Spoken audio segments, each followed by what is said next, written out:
ജമ്മുകാശ്മീരിൽ മരണപ്പെട്ടവരുടെ മൃതശരീരം എത്രയും പെട്ടെന്ന് നാട്ടിലെത്തിക്കുന്നതിനുള്ള നടപടിക്രമങ്ങൾ പുരോഗമിക്കുന്നതായി മന്ത്രി കെ കൃഷ്ണൻകുട്ടി.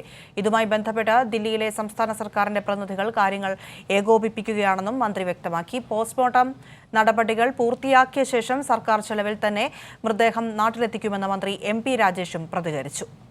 തമ്പ് പറഞ്ഞു മുഖ്യമന്ത്രിയുടെയും ചീഫ് സെക്രട്ടറി ശ്രദ്ധയിൽ കൊണ്ടുവന്നു. മുഖ്യമന്ത്രി അപ്പം തന്നെ വേണ്ട നിർദ്ദേശങ്ങളൊക്കെ കൊടുത്തു. അവിടെ ഒരു ടീമിനെ തന്നെ അവിടെ അയച്ചിട്ടുണ്ട്. അവിടെ അയച്ചിട്ട് ഇപ്പോൾ 4 ആളുടെ പോസ്റ്റ്മോർട്ടം കഴിഞ്ഞു. ഇനിയിപ്പോൾ ഒരാൾ ചിലപ്പോൾ രക്ഷപ്പെടുന്നുള്ളൊരു സാധ്യതയുണ്ട്. അതൊന്ന് വെയിറ്റ് ചെയ്യണം. നാളെ മിക്കവാറും എംബാം ചെയ്തിട്ട് അങ്ങോട്ട് കൊണ്ടുവരാനുള്ളൊരു ഏർപ്പാടാണ് ഇപ്പോൾ ചെയ്തിരിക്കുന്നത്. എല്ലാ സൗകര്യങ്ങളും മുഖ്യമന്ത്രി ഇവിടുന്ന് വളരെ ശക്തമായി തന്നെ ഇടപെട്ടതുകൊണ്ടുള്ള ഒരു ഗുണമുണ്ടായിട്ടുണ്ട്. അതാണ് അതിൻ്റെ ചുരുക്കമുള്ളത്. കേരള സർക്കാർ നിയോഗിച്ച 3 അംഗ ഉദ്യോഗസ്ഥ സംഘം അവിടെ സ്ഥലത്ത് എത്തിക്കഴിഞ്ഞിട്ടുണ്ട്. അവിടുത്തെ ജില്ലാ ഭരണകൂടവുമായി ബന്ധപ്പെട്ട് ഇക്കാര്യങ്ങളെല്ലാം വേഗത്തിലാക്കാൻ നടപടി സ്വീകരിക്കുന്നു. റെസിഡൻറ്റ് കമ്മീഷണർ അജിത് കുമാർ സിംഗും ഡൽഹിയിൽ നിന്ന് ഈ പ്രവർത്തനങ്ങൾ ഏകോപിപ്പിച്ചുകൊണ്ടിരിക്കുന്നുണ്ട്. നിരന്തരമായി അവരുമായിട്ട് ബന്ധപ്പെട്ടുകൊണ്ടിരിക്കുകയാണ്.